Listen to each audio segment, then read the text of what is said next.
Hi, I'm Dr. Heter, also known as Dr. Patricia Dixon, and I'm going to talk about my book, Your Soul's Partner. According to ancient science, your soul was birthed by the universe soul. And since the universe soul is eternal, so too is your soul.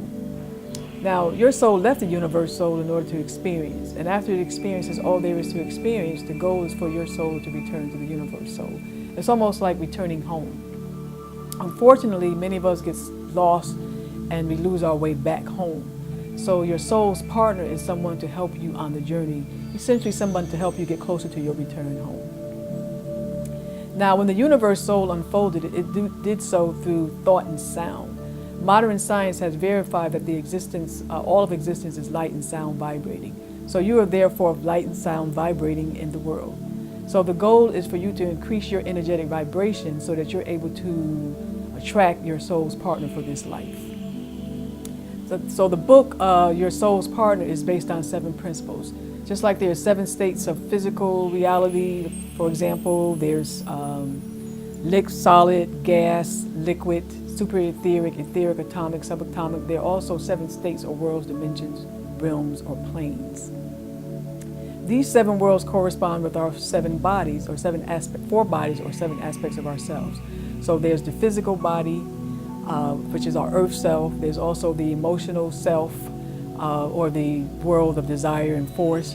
There's the mental world or self, or the world of thought, or the lower intellectual world. There's the higher self, or the world of love, the conscious self, or the world of the universe, sound and wisdom. And then there's also the enlightened self, and that corresponds with the world of universe light. And then there's the eternal self, and that's the self that is the place of bliss, or basically how we connect with the place where God sits.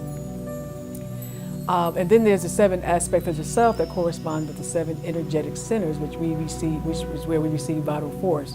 The 7 energetic centers are also almost like the cord that connects us to the 7 worlds, but ultimately that connects us to the universe soul. And these 7 energetic centers are referred to as the 7 chakras. So the goal is to increase our energetic vibration so that we're able to access the upper world, which can eventually lead us to bliss. And this can be done through energy or vibration modalities such as light, sound, sense, and attunements. And attunements is a way in which we tap into the universe force directly. So there's different types of attunements, with those that help us to heal, and then those also to help us to be able to reach the state of bliss or enlightenment.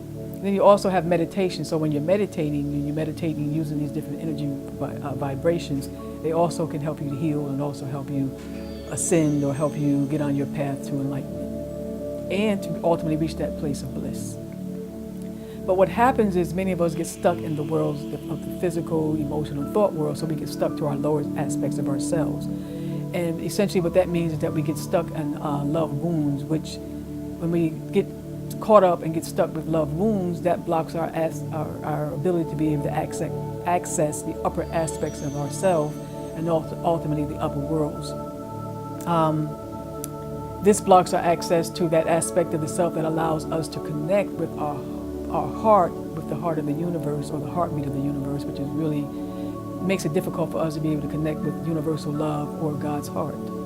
And that's kind of where we want to get to. We want to be able to connect with universal love. But again, if many of us get caught into our experiences of the love wounds or experiences of this world, and it makes it difficult for us to be able to cross the bridge to be able to connect with universe love. And so essentially your soul partner is the person to help you work through your love wounds and learn whatever lessons you need to learn from these experiences that you have with them. However, what happens is that many of us miss the lessons. There's lessons that we can learn, and there's growth opportunities that we will learn with our soul partner, but we miss the lessons because we're stuck. But once you're able to learn the lessons and cross the bridge to universal love, this helps your heart to open up, to have empathy, to have understanding and acceptance. And once you get to that place, now it makes it possible for you to bridge over to the upper worlds, and so you'd be able now to access the upper worlds of, first of all, be able to access the upper worlds, but also to be able to access your higher self, and that means your higher self, your conscious self, your enlightened self, and ultimately your bliss self. This ultimately can lead to liberation of the soul from the wounds and karmic debts and experiences that bind us to the lower world and binds us to this world. And ultimately, if we're able to overcome that, to bridge, and you and your partner are able to get past these experiences, ultimately it can lead to a life of bliss, and ultimately a life of bliss with your partner or with your soul's partner. Thank you for listening to this presentation. I'm Dr. Heter. This presentation was just to give you a little taste of what's in your soul's partner, but ultimately to help you be able to attract your soul's partner. If you want copies of the book, it's called, again, Your Soul's Partner, and you should be able to find that on Amazon.com. Again, thank you.